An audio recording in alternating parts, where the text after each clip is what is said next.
Hello everyone. In today's video, I'm going to teach you how to create a Windows VPS using the JCloud Discord server. The first thing that we need to do is go to the shop channel and click the button that says Windows VPS. This will create a channel at the top of the server with your name. Now we need to wait a few seconds for it to completely load. The first thing that we need to select is the operating system. In this case, we are going to use Windows Server 2019. The next thing that we need to select is the number of cores. We can choose between a minimum of 2 cores and a maximum of 18, depending on the capabilities of our server. The number of cores will impact the performance of our VPS. Now we are going to select the amount of RAM that we need. The minimum we offer is 1 GB and the maximum is 64 GB. The next thing that we need to select is the storage. The minimum is 32 GB and the maximum is 2 TB. Now we are going to set the bandwidth for our VPS.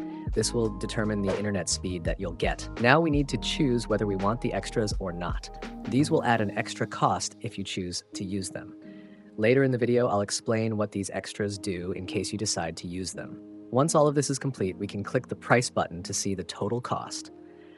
We can make adjustments to our settings if needed, and when we are ready, we can click the Continue button. Once we click it, the bot will ask us for the username we want to use to log into our VPS.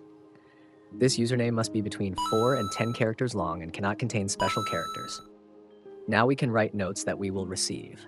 If you selected Other as your operating system, you need to write here what you need. Also, if you didn't select Other but have something specific to tell us, such as a very specific setting you need, you can write it here. Now we need to provide the bot with an email address. We use this to contact you if you don't respond via Discord. Now we need to provide our name to help avoid spam. After that, we can select the number of months we want to pay for our VPS. We can choose between 1, 2, or 3 months. You can always adjust this later if needed. Now we can choose how we want to pay.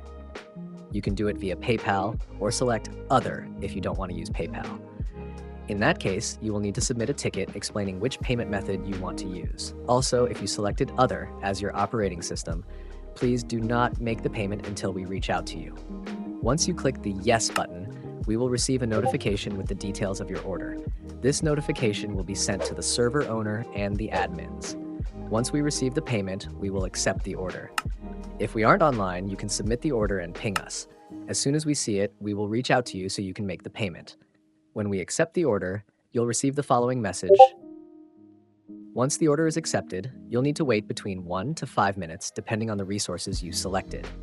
While you wait, I'll explain what the VPS control panel, which we mentioned earlier, does. This control panel will create a private channel where you can turn your VPS on, off, and restart it. Over time, we will add more options to this. After a few minutes, our VPS will be created, and we will receive a message containing our login information. This message will include the IP address of our machine, the username we selected, and a 10-character password. Now let's see how to connect to the machine. If you are using Windows, go to the search bar and search for RDP or Remote Desktop. Once it opens, click on Advanced Options and paste your username in the field that says Username. After that, copy the IP address and paste it into the corresponding field. Then, click Connect. A pop-up will appear asking for the password, copy it from the message, and paste it into the pop-up. Accept the warning, and the connection will start.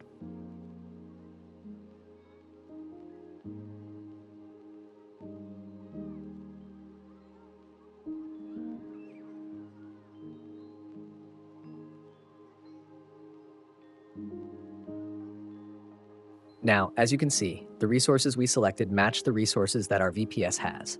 Our VPS runs 24/7, and we offer support for anything you need. You can write to us in the channel of your VM or open a ticket. If you want to join our Discord, you can do so via the link in the description or in the pinned comment. We hope you found this tutorial useful. See you in the next one.